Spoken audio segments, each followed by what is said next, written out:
Welcome to Janome Club, brought to you by Janome Australia. We will be showcasing different Janome machines and accessories to enhance your sewing experience, covering a variety of topics including quilting, dressmaking and embroidery, with handy tips and tricks along the way so that you can get the most out of your Janome machine. For more inspiration, please like and subscribe, or you can check out our website at janome.com.au. Now let's get creating. This month, we will be discussing embroidery couching and free motion couching. So couching is where you take some lovely yarn and you attach it down onto your work with stitches. So with embroidery couching, we've got these 2 feet here. So that works on the embroidery machine. And then we've got free motion couching, which is one of our free motion feet. They've got specific differences to your normal embroidery or free motion feet. So here we do have an embroidery foot, and you can see it is a full metal shank with your opening down the bottom for your needle to sit. So when we pick up our embroidery couching foot, we have the same full metal shank. It will have a label code on it. So this is a PC foot for P foot for our embroidery feet, C for couching, and then there is a number 1 and 2. They are the actual size of the yarn that you can put through there. The 1 is a slightly smaller and number 2 is larger. The main difference you'll see with the couching feet is they only have a small little foot part to it with a hole in the middle. And if I put these 2 together, you should be able to see that one is a larger hole and one is a smaller hole. So that is for your 2 different sizes of yarns. Now the other thing on this foot, if I hold it here, there's a little tiny spring door right at the back here. And that's so you don't have to thread the yarn through. You can just clip it on. So I'll show you here on the table that if I take my yarn and I can just slide it in the back there and it clips in through that little door. So then it's inside, ready for me to do my stitching and couch that yarn down. You do get the 2 feet in the kit. I think they come standard on the Skyline S9 and the Continental M17. You do get these as standard feet. You can purchase them for all other embroidery machines. And as part of the kit, you get a little thread guide. So this sits on the and I'll show you a bit how to put it on. It sits on your needle bar screw, and it's got the 2 little guides down the front. And again, one is slightly larger and one is slightly smaller. So when you are choosing your yarn, you just need to make sure that it does fit through both the guide and the foot. And these again have got like a little groove that runs down the front. So when you go to thread your yarn, it's just a matter of pushing it through that guide, and then it will be in that little channel. I'll take that out. Now with the Continental M17, because it's got a pull-up thread stand, you do get this thread guide stick, I believe it is called, and that clips onto the actual spool stand, which I'll show you a bit later, and your thread then sits through here as a bit of a guide. If you are purchasing the kit or have the Skyline S9, or was it the 14,000 as well, came with the couching feet, you do get this guide here, which just inserts into your secondary spool holder pin section. So they do, these 2 guides do the same thing, that they hold your yarn to feed it down towards the needle. They're just slightly different depending on the model that you have. With the couching free motion feet, it is similar to our normal PDH foot, which has got the pogo sort of attachment to it, but it's got 2 little feet that sort of attach to the sole. And again, these have got 2 slightly different holes in them for the different size yarns. And these have just got like a little groove on the side. So if I grab my yarn you would just clip it in the side there like that, and you've got your yarn through the guide. So today we will be sewing with our embroidery couching feet, but it just depends on whether you like to do things more free motion or with embroidery. Obviously with embroidery designs, you do need to get a design that is suitable for embroideries, for the couching. So if I move these ones out of the way, I'm just going to bring in this little design here first to show you.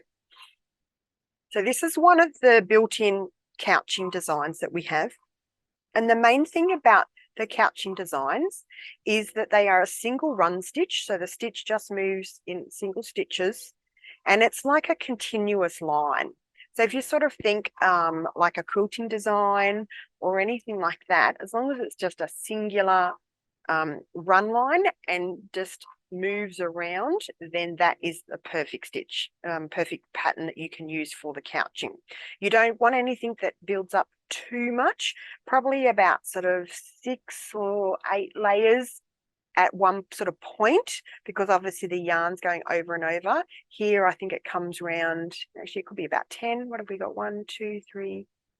Yeah, it's about 10 layers sort of that run through here.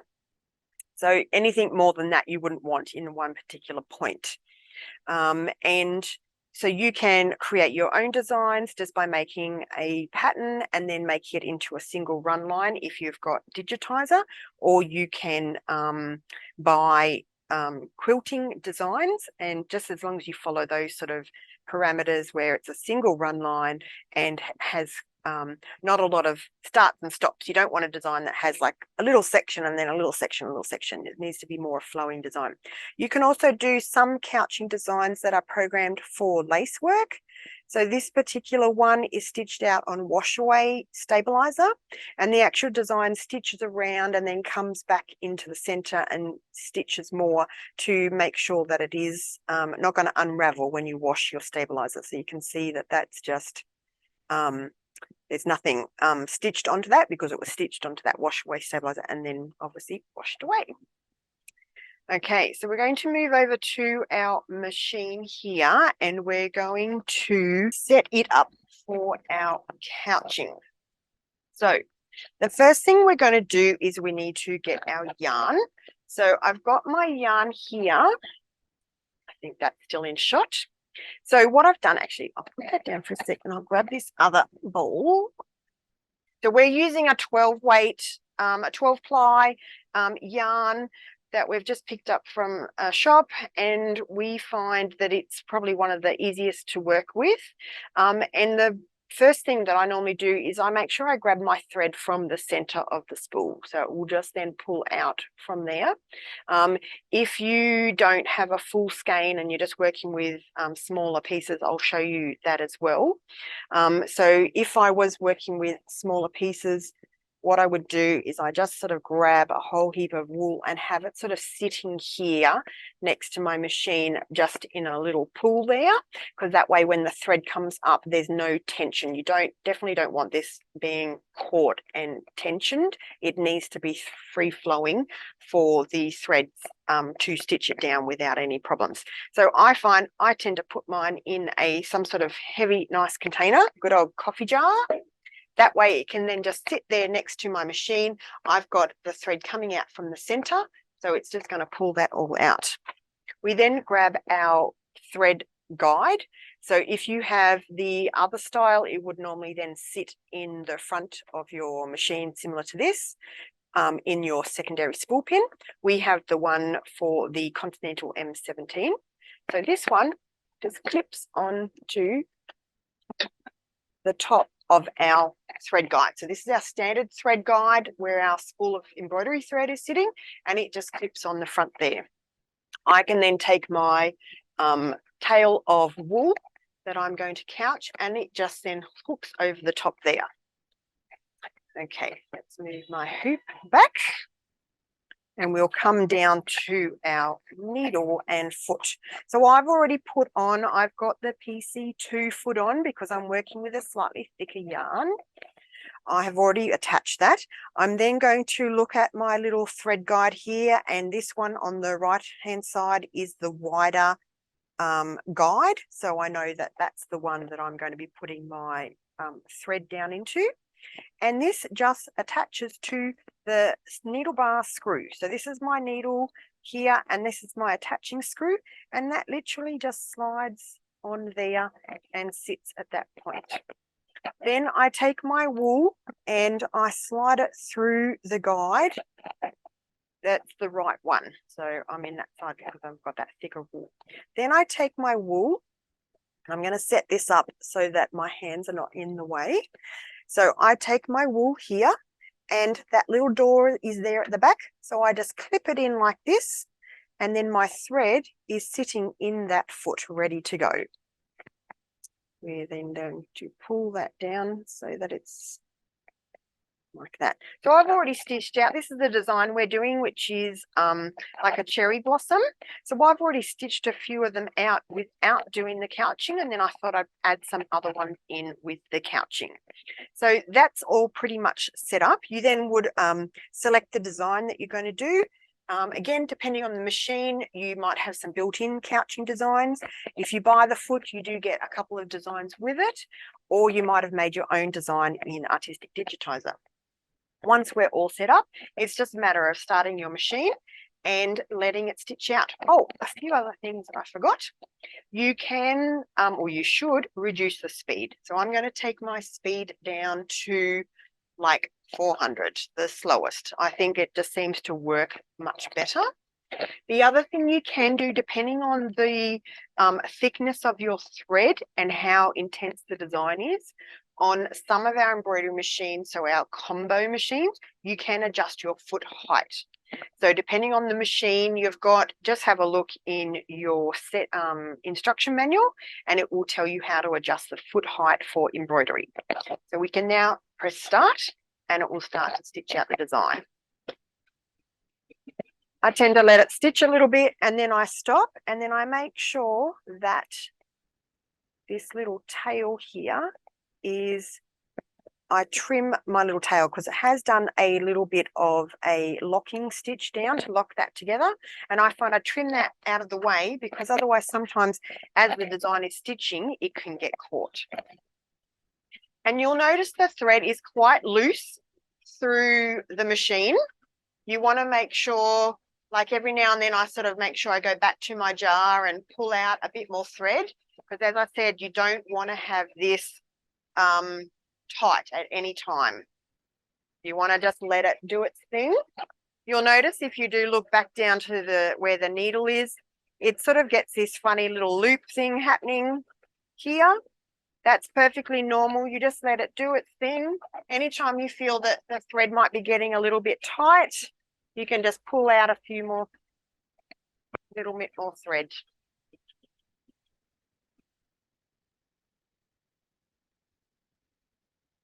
So now it's going to come in and do around the center section.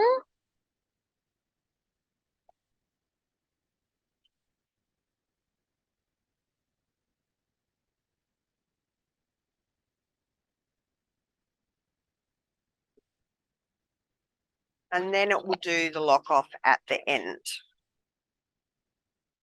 Now going to move down to the next position. We will stop it there before it starts. So if you have got a design, which this is, I'm stitching out different flower motifs, it's now moved on to my next flower that I'm going to do. I would normally stop it and let it do its lock off, and then again cut that little tail of wool that you may be able to see sort of just behind there. I cut that tail off again because I don't want it to get caught up and stitched down.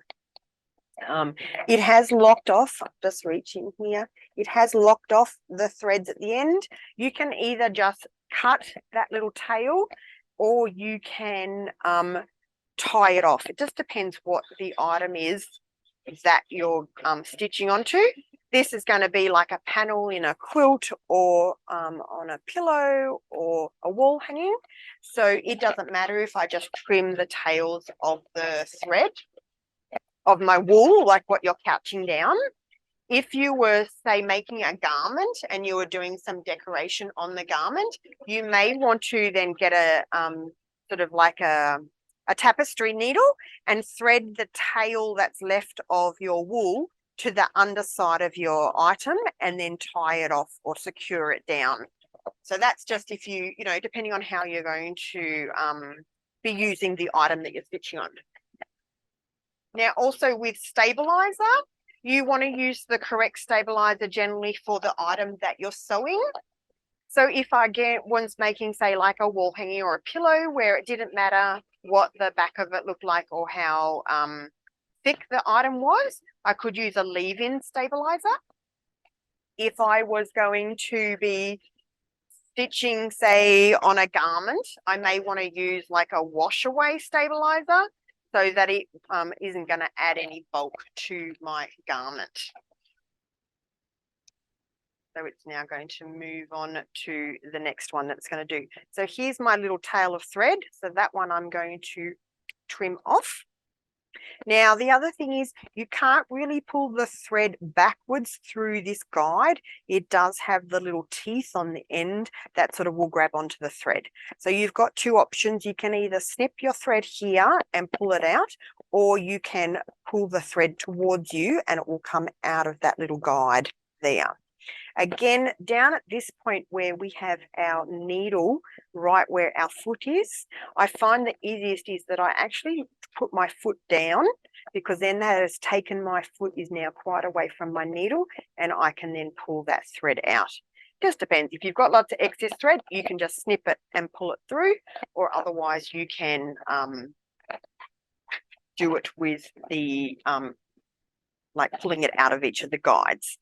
So you can see here that depending on my design, I may have stitched out some couching, and then it would just be a matter of removing the thread, the cord, and I could continue doing different embroidery designs on here as well. So let us get this one out and then I can show you. So we'll release it and I will bring it over here. How's that for the camera? Good. So you can see here, we've stitched out this design and then we've done it in the couching. So a few things to show you with the couching. When you've got little tiny movements like this, because we're now working with a thicker yarn, you do lose a little bit of the definition of the design. It is more a free-flowing design. So the more sort of like curvy the pattern that you're choosing, the better it will sort of stitch out. But you do get some lovely, like this, I've got a couple of these flowers that are going to be going on here, and then yes, I'll use this as either a wall hanging, I'll add some borders onto it, make it into a mini quilt, or we do love our cushions here, so it may even turn into a cushion. So there's that. Now what I'm going to do is I'm going to show you now a couple of different threads options that we've tried with different things, just to show you some examples of what we've found works and doesn't work. So the recommendation with the couching, whether you're doing free motion or embroidery, is to test the yarn. In the instructions that come with the feed, it does say to do a test sew of your yarn. Here I've got a couple of different yarns that I've done that I'm going to say I put them in the does not really work thing. This here is like almost like a ribbon. So it is very flat sort of ribbon. What happens here is when this one stitches around a corner, this little bit here is meant to be stitched down. Because it's a flat ribbon, it tends to not be caught by the stitches too well. So that one I'm going to say doesn't work too well with couching. This one here does work, but gives you a slightly different effect. You end up with a bit of a sort of like a wiggly thing. Like this would be great for if you're doing, say like an Australian bush scene and you wanted some texture on like some gum trees or something. This would be great. This is like a woven knitted sort of nylon cord, like it's a circular cord. And because it's actually got stiffness to it is the right way compared to like a wool that has got softness to it. So you can see how this is quite soft and moves. pliable, whereas this is like harder, sort of bendy sort of cord. So that will then, as it's feeding through, you'll get more of a wiggly sort of finish to it. This one here did work, but it is probably on the border of what I would use because it was quite variegated in the thickness. So some sections are quite sort of flat, similar to the ribbon, and then it's sort of got this thicker sort of bumpy sort of section, and then there was sort of more cord worked into it and that sort of thing. So you can see it still did sort of work to do the couching down, but in some sections it may, oh no, I think this one's actually caught pretty much all the way, but it was pushing it as for the actual thickness to go through. This little sparkly one up here, we've actually done on a shirt. So I'll bring that down here. So you could do this. This one was done free motion. You could do this with a stipple embroidery design. So we've done this on a little blouse that we've just picked up at Vinnie's. We do like going there and picking up garments and denim jackets and things that we put embroideries and stitch onto. So this is a thin sort of yarn that's got like a metallic ribbon sort of thread through it, and we've then just decorated the front. So you could see there just plain little blouse that we've then zhuzhed up to turn it into something unique. So let's pull that one out, and I think I've got a few more yarns under here. Oh, this is this same as the blue one previously, but in a yellow, so you can probably see that one a little bit better. So you can see here what I mean by it goes wobbly. It's a wobbly, and that's just purely the springiness in the actual yarn. So yes, so please try different yarns, make little samples that you want, that you've got. So I'm going to bring back in, this is one of the built-in designs on the Continental M17. It's a beautiful little butterfly. I think there's two sizes, a smaller one and a larger one. This is one of the, I've already shown this, but I'll put it back down. That's one of the lace designs. There is a number of lace designs on there. This one here is the test that we did up for the project that is this month's. So this month, the project, we've done it on the CM17 and we've put 4 designs down the center of the fabric, and we've used the large RE46D hoop. So you can do it all in one hooping. If you've got a machine with a smaller hoop, you could obviously just do these as either 2 hoopings or 4 separate hoopings to get the same result for the project. I've got here another, this is another sample similar to what I was just stitching out with our little the flower, but this is a leaf design. So this one I've stitched some of them out without the couching, and I've actually, because the couching designs are that single run line and I wanted this to be a little bit thicker, I've actually stitched it twice. So each one of these ones, the alternating leaf designs, I've stitched twice. Then I've come in and put another little built-in design, which is this tiny little flower throughout, and then I've done the couching designs in the alternating ones. And again, that would make a lovely little panel that I could make a little wall hanging, or turn that into something, do a couple of these different blocks. That would probably look quite nice with, I think Melissa's taken our other one with the flowers. You could put this as one block, and we could put that into a quilt, and then I could put those flowers next to it that were stitched out. I think that would look quite nice in a little quilt. And here is our project that is for the accessory of the month this month. It's for this lovely cushion. I did say we love our cushions. So it's got the 4 couched designs down the center piece, and then it's got a feature fabric on the sides. It's just a simple envelope backing, and then you stitch in a beautiful flange around the outside. So all of that information and what foot you can get for your model of machine, as always, is available from your local Janome stockist.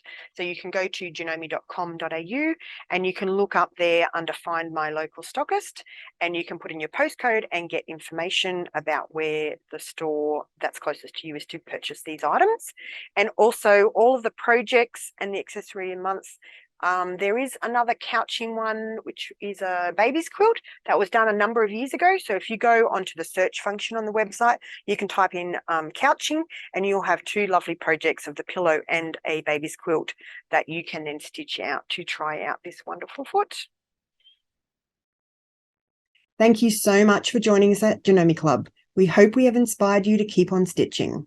For more information on any of the machines, accessories, or projects that you've seen in today's video, please see the links in the description below, or visit the Janome Australia website at janome.com.au.